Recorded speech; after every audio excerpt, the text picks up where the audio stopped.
नमस्कार, आपके साथ मैं हूं प्रीति श्रीवास्तव। स्वागत है आपका इंडिया वॉइस में। रुक करेंगे खबरों की ओर।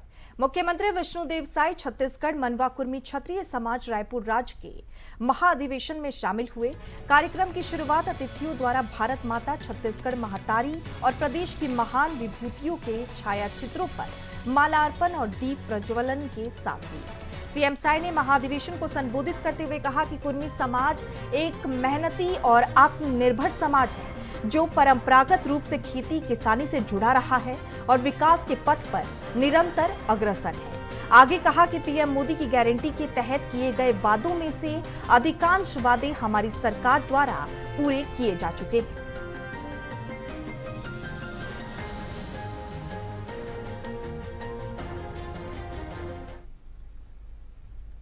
खबर रायपुर से है, जहां मुख्यमंत्री विष्णुदेव साय पंडित दीनदयाल उपाध्याय ऑडिटोरियम में नवनियुक्ति अध्यक्ष राकेश पांडे के पदभार ग्रहण समारोह में शामिल हुए। इस दौरान सीएम साय ने पांडे को नए दायित्व के लिए शुभकामनाएं दी। इस अवसर पर राष्ट्रीय बांस मिशन अंतर्गत 10 महिला हितग्राहियों को बांस टूल किट वितरित किया गया। वहीं उन्होंने कहा कि पांडे ने लंबे समय से संगठन में कार्य किया। उनकी कुशल संगठन क्षमता के बारे में हम सभी अवगत हैं।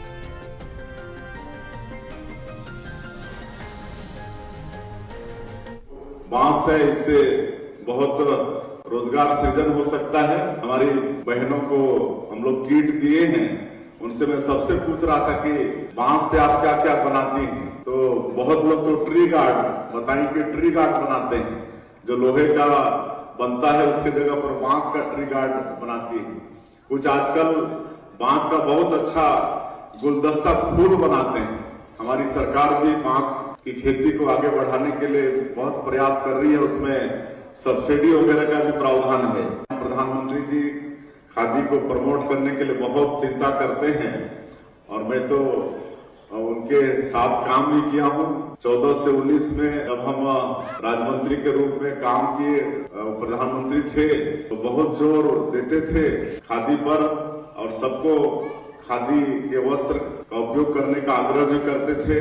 इतना ही नहीं, जो हमारा ट्रेन वगैरह है, ट्रेन वगैरह में जो वहाँ उसमें बेड शीट, वहाँ पर्दा वर्दा लगता है, पिलो कवर लगता है, चाहे हमारा विश्राम गृह वगैरह है वहाँ भी पर्दा वर्दा, बेडशीट वगैरह, पिलो कवर वगैरह सब खादी के वस्त्र का उपयोग होना चाहिए, ऐसा वो आग्रह करते थे। छत्तीसगढ़ के बीजापुर जिले में नक्सलियों ने जवानों को नुकसान पहुंचाने के लिए बड़ी साजिश रची थी। सीरियल ब्लास्ट करने की प्लानिंग थी, जिससे सुरक्षा बलों ने नाकामयाब कर दिया। मिली जानकारी के मुताबिक नक्सलियों ने बीजापुर जिला मुख्यालय से 8 किलोमीटर दूर मनकेली गांव के पास सीरियल आईईडी लगा रखा था। जिला पुलिस बल ने 3 बोतल बम और 2 टिफिन बम बरामद कर लिया। इसके बाद बीडीएस टीम ने इसे डिफ्यूज किया। वहीं इलाके में नक्सलियों की गतिविधियों को देखते हुए राज्यपाल रमेन डेका का बीजापुर दौरा भी रद्द किया गया।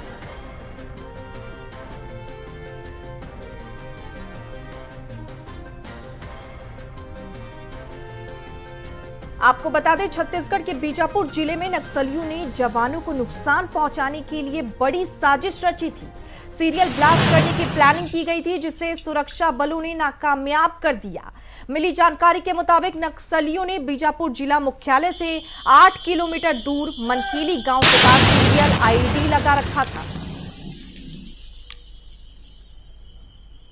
और इस खबर पर ज्यादा जानकारी के साथ हमारे सहयोगी श्रीकांत दास जुड़ चुके हैं। श्रीकांत, सुरक्षा बलों को बड़ी कामयाबी मिली है, नक्सलियों का जो प्लान है वो चौपट हो गया है।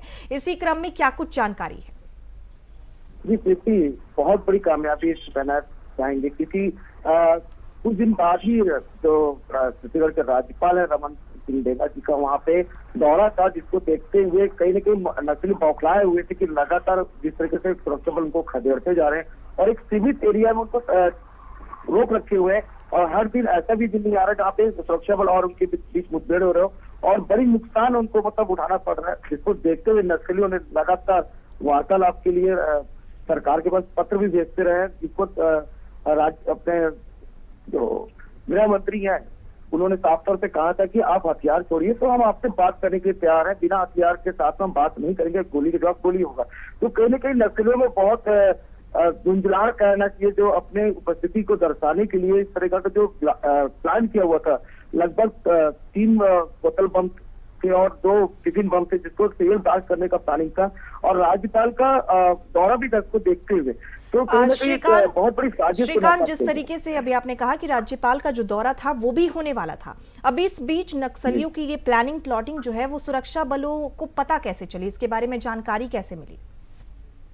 जी, साफ तौर पर जो खुफिया विभाग लगातार सक्रिय है वहां पर, उनके द्वारा खबर मिली कि वहां पे राज्यपाल के दौरे के पहले जो मनकेला गांव के आसपास के एरिया में लगातार नक्सलियों की मूवमेंट जारी है। वहां पे काफी भारी मात्रा में नक्सली देखे जा रहे हैं, जिसको लेकर के सर्चिंग अभियान चलाया गया, जहां पे जवानों द्वारा 5 बम मिले, जिसमें से 3 बोतल बम और 2 टिफिन बम मिले, जिसको डीबीएस ने निष्क्रिय कर दिया। तो कहीं ना कहीं ये बड़ी मंसूबे को जिस तरीके से नाकाम करते जा रही है सुरक्षा बल छत्तीसगढ़ में, और केंद्रीय गृह मंत्री अमित शाह के द्वारा जो कहा गया था कि सन 2026 मार्च तक हम पूरी तरीके से नक्सल मुक्त, तो सिर्फ छत्तीसगढ़ में आसपास के सभी राज्यों से हम नक्सल खत्म कर देंगे, एक तरह से उसी को देखा जा रहा है। और सुरक्षा बलों के भी हौसले बुलंद था, लगातार इस तरह के सर्चिंग अभियान में लगातार ब्लास्टफुल बम को निष्क्रिय किया जा रहा थी। और राज्यपाल का दौरा को भी सारी चीजों गतिविधियों को देखते हुए रद्द कर दिया गया है, लेकिन आधिकारिक तौर पर भी किसी तरह की पुष्टि नहीं हुई कि किस कारण जो राज्यपाल का दौरा रद्द कर दिया गया है। ये बहुत बड़ी खबर है कि राज्यपाल का दौरा भी वहां पे रद्द किया गया। कल ही सुकमा जिले के दौरे पे जो विजय शर्मा जो डिप्टी सीएम है और गृह मंत्री छत्तीसगढ़ को, उनका दौरा भी था, और आज देखने को मिल रहा है कि 3 बम मिले हैं सुरक्षा बलों को, जिसको निष्क्रिय कर दिया गया। जी प्रीति। जी श्रीकांत, एक बार पहले भी देखा गया था कि बीजापुर में आईईडी मिला है, इसके बाद अभी कुछ ही दिन बाद वापस से आईईडी का मिलना कितनी बड़ी मुश्किल का संकेत है?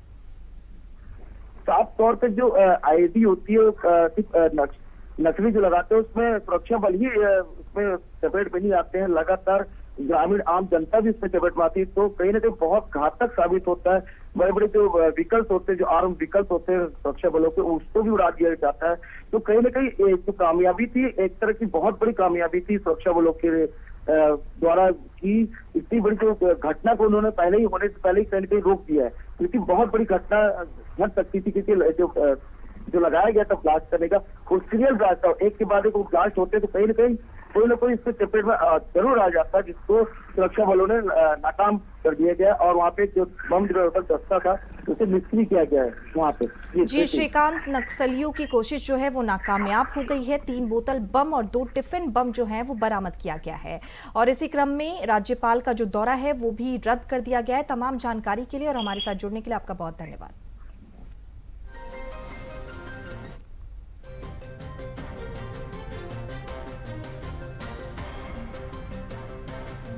आपको बता दें, बीजापुर में आईईडी ब्लास्ट को लेकर नक्सलियों की प्लानिंग थी, जो सुरक्षा बल ने नाकामयाब कर दिया है।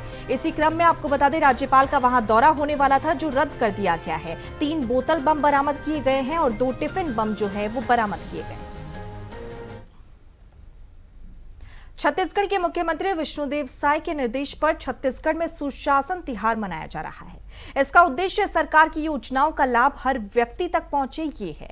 छत्तीसगढ़ के कोई भी व्यक्ति किसी को भी किसी भी प्रकार की सरकारी योजनाओं के लाभ से वंचित ना रहे कोई व्यक्ति, इसलिए ये तिहार जो है वो लाया गया है। आम व्यक्ति सरकारी योजनाओं के लिए सरकारी कार्यालय का चक्कर ना लगा पाए, वहीं कर्मचारियों की कार्यशैली से नाराज आम व्यक्तियों को राहत दिलाकर सुशासन तिहार जो है उससे आम व्यक्तियों को राहत मिलेगा, सीधा लाभ मिलेगा और उनकी समस्याओं का निराकरण जल्द हो सकेगा। आपको बता दें, 3 चरणों में ये सुशासन तिहार जो है चलेगा।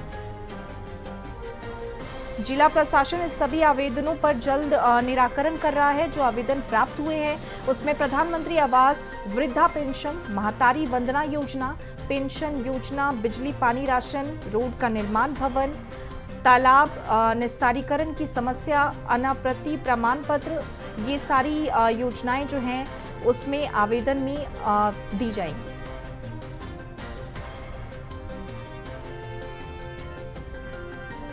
आपको बता दें, छत्तीसगढ़ में सुशासन तिहार मनाया जा रहा है। इस तिहार के तहत जितने भी लोग हैं उनकी सारी समस्याओं को तुरंत उसका निस्तारण किया जाएगा, उनकी समस्याओं को सुना जाएगा। इस तिहार के तहत लोग अपनी समस्याओं को सरकार तक आसानी से पहुंचा सकेंगे।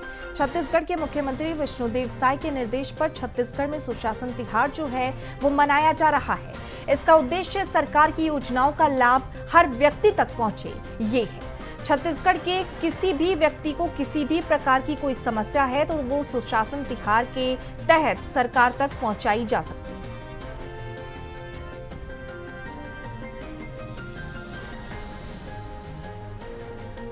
और इस खबर पर ज्यादा जानकारी के साथ हमारे सहयोगी प्रदीप महेश्वरी हमारे साथ जुड़ चुके हैं। प्रदीप, क्या कुछ तमाम जानकारी है? छत्तीसगढ़ में सुशासन तिहार जो है मनाया जा रहा है। जी, आपको बता दें कि छत्तीसगढ़ में 3 चरणों में सुशासन त्योहार मनाया जा रहा है। छत्तीसगढ़ सरकार ने स्पष्ट कहा कि हमारी योजनाओं को हर व्यक्ति तक पहुंचना चाहिए। इसीलिए सुशासन त्योहार 3 चरण आज पहला जो चरण हुआ जब 2,26,000 आवेदन जब सरकार के पास आए तो सरकार को ऐसा लगा कि हमारी योजनाओं पर एक एक व्यक्ति को ध्यान है और सिर्फ वो ध्यान व्यक्ति को इसको कोऑर्डिनेटर के रूप में कलेक्टर को निर्देश देंगे कि कलेक्टर ही जितने भी जो ग्रामीण से गाँव स्तर में जो समस्या आई है, जो आवेदन आए हैं, उसको निराकरण के लिए कलेक्टर को कोऑर्डिनेटर बनाया गया। उसकी तरह बता दें कि जो सफलता जो विष्णु साय को देख रही है कि जो गांव के जो लोगों द्वारा 2,26,000 भी आवेदन दिए हैं तो निश्चित ही विष्णु साय का सुशासन कहा जाए। और जो मोदी की जो गारंटी यहाँ पर देखने को मिल रही है कि इतनी बड़ी संख्या में लोग आवेदन दे रहे हैं और इस आवेदन में सबसे बड़ी खासियत ये होगी कि इस आवेदन में किसी भी प्रकार का ग्रामीण को कहीं भी जाने की कोई जरूरत नहीं, किसी कार्यालय जाने की जरूरत नहीं। सरकार उनके द्वारा आएगी, उनकी जो आवेदन का पूरा समाधान उनको आवेदन देगी। और ये निश्चित है कि जो त्योहार में जो सफलता जो मिली है तो निश्चित है कि विष्णु साय का जो सुशासन है और मोदी की गारंटी का ही परिणाम है कि जो बड़ी संख्या में किसान और जो गरीब लोग हैं आवेदन दिए हैं और आवेदन देने के बाद समस्या का निराकरण है। आपको बता दें कि खासकर इसमें जो भी आवेदन आए हैं वो है बिजली है, पानी है, महतारी वंदना है और प्रधानमंत्री आवास है। ये जो सरकार की जो मुख्यमंत्री जब प्रधानमंत्री जब चुनाव दौरे में जब किए जो योजनाएं जी प्रदीप, सुशासन तिहार के तहत जन जन की समस्याएं जो हैं वो सुनी जाएंगी, पर ये समस्याएं सुनी कैसी जाएंगी? लोग अपनी समस्याओं को कैसे सरकार को बता पाएंगे? जी, आपको बता दें कि इसमें जिससे भी जो समस्या कोई भी समस्या है वहाँ पर समाधान चिट्ठी ऑनलाइन ऑफलाइन जो आवेदन देंगे आपको ये 1 माह के अंदर सरकार में कलेक्टर को जवाबदारी दी गई राज्य शासन की ओर से कि वो आपके आवेदन को जो आपको रिसीव दी गई है तो उसमें आपका पूरा जवाब आपके घर तक आएगा। स्पष्ट है कि इसमें जो सरकार ने जो गाइडलाइन दी गई है उसमें कलेक्टर आपको आवेदन आपका आवेदन है आपका उसका पूरा निराकरण करके आपके घर तक आपको समाधान पहुंचाया जाएगा निश्चित। जी प्रदीप, सुशासन तिहार के जरिए लोगों को काफी योजनाओं का लाभ मिलेगा, पर लोग इस योजनाओं का लाभ कैसे उठा पाएंगे? उन्हें पता कैसे चलेगा? आवेदन में वो अपनी समस्या लिखेंगे तो कलेक्टर को जवाब देंगे कि ये जो आवेदन आपका जो आवेदन आया आपकी जो समस्या है उस समस्या का उस विभाग के जो प्रमुख है इसमें जो नोडल अधिकारी बनाए गए हैं वो नोडल अधिकारी आपको पूरा बताएंगे। तो उसके बाद आप भी उनसे जो आप संतुष्ट नहीं हो पाएंगे आपके आवेदन से शासन के जो आपको जो उत्तर मिलेगा तो फिर दोबारा भी आप उसको कर सकते हैं। 3 चरणों में है तो निश्चित है पहला चरण में जब इतने आवेदन आए तो समाधान भी सरकार को निश्चित करना है और जो इसकी मॉनिटरिंग स्वयं विष्णु साय कर रहे हैं तो निश्चित है कि किसी प्रकार की कोताही कोई भी अधिकारी करेगा नहीं। और जो भी जब कलेक्टर को जब जवाबदारी दी गई है तो निश्चित है कि अच्छे परिणाम आने की उम्मीद लगती है। जी प्रदीप, छत्तीसगढ़ में सुशासन तिहार जो है वो मनाया जा रहा है। इस तिहार के तहत लोग अपनी समस्याओं को सरकार तक पहुंचा पाएंगे और कई योजनाओं का लाभ जो है वो उठा पाएंगे। तमाम जानकारी के लिए और हमारे साथ जुड़ने के लिए आपका बहुत धन्यवाद। खबर बलौदा बाजार से है, जहां देर रात भाटापारा रेस्ट हाउस के बगल में स्थित कैंटीन में भीषण आग लग गई। आग इतनी तेज थी कि देखते ही देखते लाखों रुपए का सामान जलकर खाक हो गया। आग लगने का कारण अभी स्पष्ट नहीं हुआ। अब सवाल ये है कि क्या ये एक हादसा था या किसी की साजिश थी।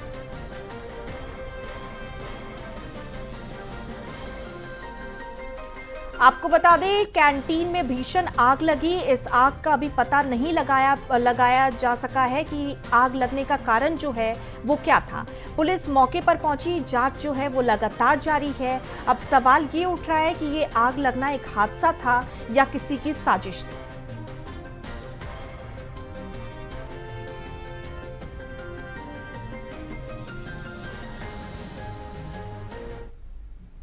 बलौदा बाजार क्राइम ब्रांच की टीम ने 5 आरोपियों को गिरफ्तार किया। पांचों आरोपियों ने सोशल मीडिया पर अपनी फोटो चाकू हथियार दिखाते हुए अपलोड किया था, जिसकी सूचना पुलिस को मिली। आरोपियों के ठिकानों पर छापा मारकर पांचों आरोपियों को पुलिस ने गिरफ्तार किया। पुलिस ने आरोपियों को आर्म्स एक्ट 2527 के तहत कार्रवाई कर न्यायिक हिरासत पर जेल भेज दिया है। आपको बता दें, पुलिस ने 5 आरोपियों को गिरफ्तार किया है। ये आरोपी इंस्टाग्राम पर सोशल मीडिया पर चाकू हथियार दिखाते हुए इन आरोपियों ने फोटो जो है वो अपलोड किया था, जिसके कारण इन आरोपियों की गिरफ्तारी हुई है। गिरफ्तारी करके पुलिस ने आरोपियों को आर्म्स एक्ट 2527 के तहत कार्रवाई कर न्यायिक हिरासत में जेल भेज दिया।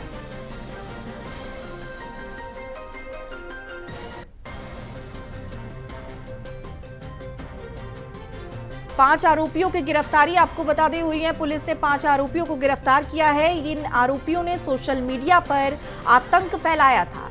अपने साथ चाकू, हथियार जैसे तमाम चीजें लेकर फोटो अपलोड की थी, जिसके कारण इनकी गिरफ्तारी हुई है। बलौदा बाजार क्राइम ब्रांच की टीम ने 5 आरोपियों को गिरफ्तार किया। पांचों आरोपियों ने सोशल मीडिया पर अपनी फोटो में चाकू हथियार दिखाते हुए अपनी फोटो को अपलोड किया था, जिसकी सूचना पुलिस को मिली। आरोपियों के ठिकानों पर छापा मारकर पांचों आरोपियों को गिरफ्तार किया गया है। पुलिस ने आरोपियों को आर्म्स एक्ट 2527 के तहत कार्रवाई कर न्यायिक हिरासत पर जेल भेज दिया है।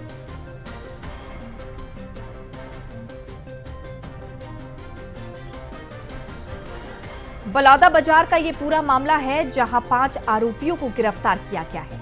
ये गिरफ्तारी इसलिए हुई कि क्योंकि आरोपियों ने इंस्टाग्राम पर फोटो अपलोड किया। फोटो में उनके पास चाकू, बंदूक आपको बता दें और तमाम हथियार जो है वो मौजूद थे। उसके आधार पर ये गिरफ्तारी हुई है। इसकी सूचना जो है पुलिस को वहां के लोगों ने दी। पुलिस ने सोशल मीडिया पे वो फोटो देखा, आरोपियों के ठिकानों पर छापा मारा गया और फिर 5 आरोपियों को गिरफ्तार किया गया। पुलिस ने आरोपियों को आर्म्स एक्ट 2527 के तहत कार्रवाई कर न्यायिक हिरासत पर जेल भेज दिया है। बलौदा बाजार से ये खबर हम आपको बता रहे हैं।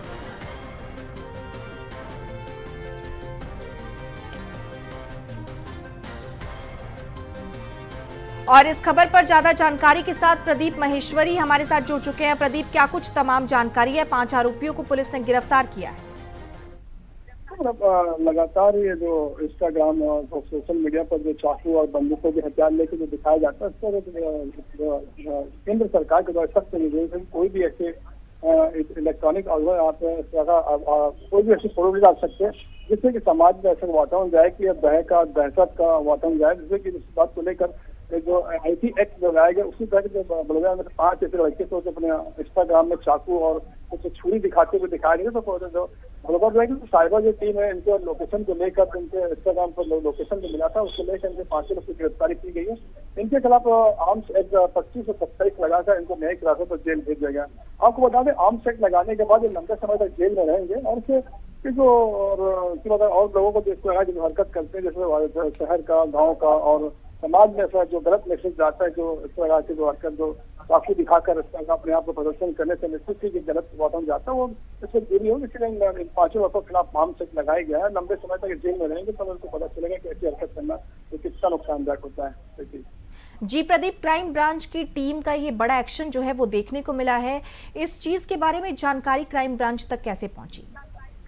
आपको देखिए, जैसे इंस्टाग्राम पे ऐसे कुछ जो सोशल मीडिया में जो लड़के जो डालते हैं, तो इसको यहाँ के जो प्रबुद्ध लोग होते हैं वो डायरेक्ट अपने हमारे क्राइम ब्रांच या साइबर सेल को फॉरवर्ड करते हैं। फॉरवर्ड करने के बाद इनके जो डिवाइस में इनके जो नंबर डालने के बाद इनके लोकेशन वहाँ पर ट्रेस हो जाते हैं। उसके बाद जाके पुलिस इनको पकड़ लेती है। एक एडवांस टेक्नोलॉजी इसका आई भी है यहाँ पर क्राइम ब्रांच पर। इस प्रकार के जितने भी जो ठगी होती है, तो मामले में मोबाइल पे कहाँ पर उनका लोकेशन है वो साबर ट्रेस हो जाता है। इसी प्रकार इन लड़के से जो उसके बाद हरकत करते थे तो इनको यहाँ पर भाटा पा रहा कि वहाँ से गिरफ्तार किया गया था। जी प्रदीप, बलौदा बाजार में 5 आरोपियों को गिरफ्तार किया गया है और उनके खिलाफ कार्रवाई कर उन्हें जेल भी भेजा गया है। तमाम जानकारी के लिए और हमारे साथ जुड़ने के लिए आपका बहुत धन्यवाद। डॉक्टर भीमराव अंबेडकर की जयंती के अवसर पर छत्तीसगढ़ में मोदी की एक और गारंटी पूरी होने जा रही है। प्रदेश की 1460 ग्राम पंचायतों में 24 अप्रैल को पंचायत दिवस से नकद भुगतान सहित अन्य डिजिटल सेवाएं जो हैं वो शुरू की जाएंगी।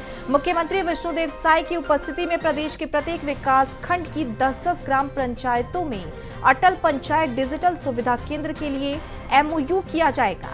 इन सुविधा केंद्रों में ग्रामीणों को अब बहुत सारी सुविधाएं एक ही छत के नीचे मिल सकेंगी। वो अपने खाते से आसानी से पैसे निकाल सकेंगे, अपने खाते से किसी अन्य के खाते में पैसे भेज सकेंगे, बिजली पानी बिल का भुगतान कर सकेंगे और पेंशन बीमा जैसी अनेक सुविधाओं का लाभ अपने पंचायतों में ही ले सकेंगे।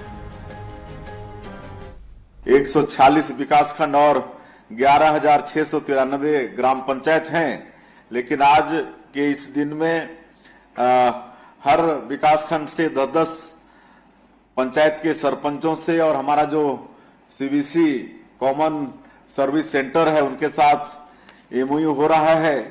अटल पंचायत डिजिटल सुविधा केंद्र के लिए MOU कर रहे हैं।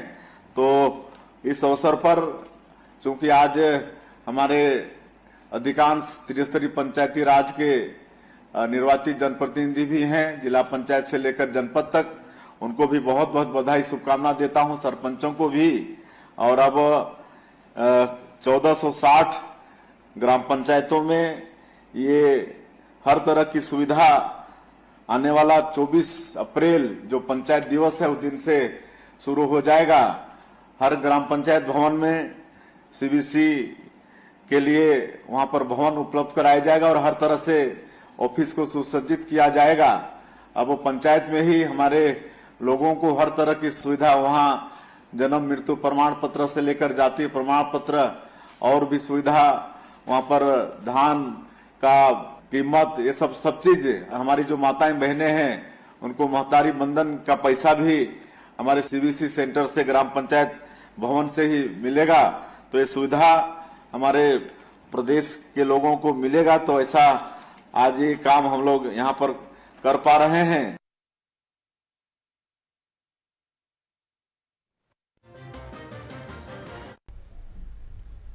छत्तीसगढ़ की राजधानी रायपुर में सुरक्षा और ट्रैफिक व्यवस्था को लेकर बीजेपी के वरिष्ठ सांसद बृजमोहन अग्रवाल ने मुख्यमंत्री विष्णुदेव साय को पत्र लिखकर बेहतर प्रबंध और व्यवस्था की मांग की है।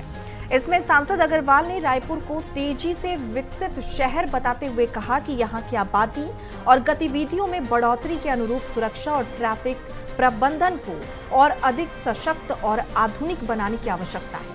साथ ही बृजमोहन अग्रवाल ने कहा कि राजधानी में अपराधियों के बीच कानून का भय कम होता नजर आ रहा है और चिंता का विषय है। लोकतंत्र में कमियों को इंगित करना और जनहित के मुद्दे उठाना भारतीय जनता पार्टी की परंपरा रही है।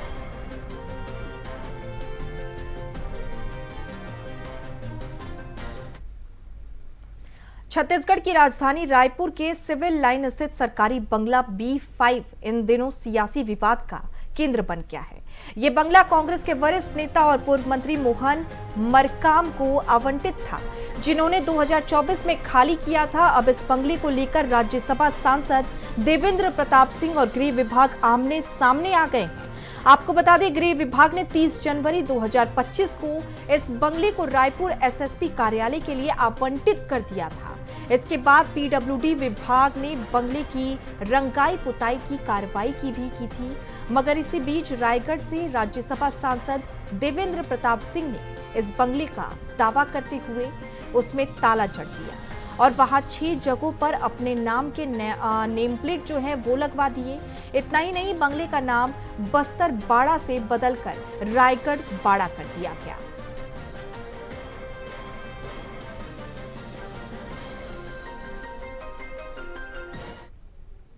छत्तीसगढ़ के राजस्व मंत्री टंकराम वर्मा के जिले बलौदाबाजार में रेत के अवैध उत्खनन और परिवहन की शिकायतों पर खनिज विभाग ने बड़ी कार्रवाई की। इस दौरान 13 अवैध रेत वाहन जब्त किए गए। इससे अवैध खनन माफियाओं में हड़कंप मच गया। आपको बता दें, 7 अधिकारियों के माफियाओं के खिलाफ लगभग 4 लाख रुपए का जुर्माना लगाया गया है।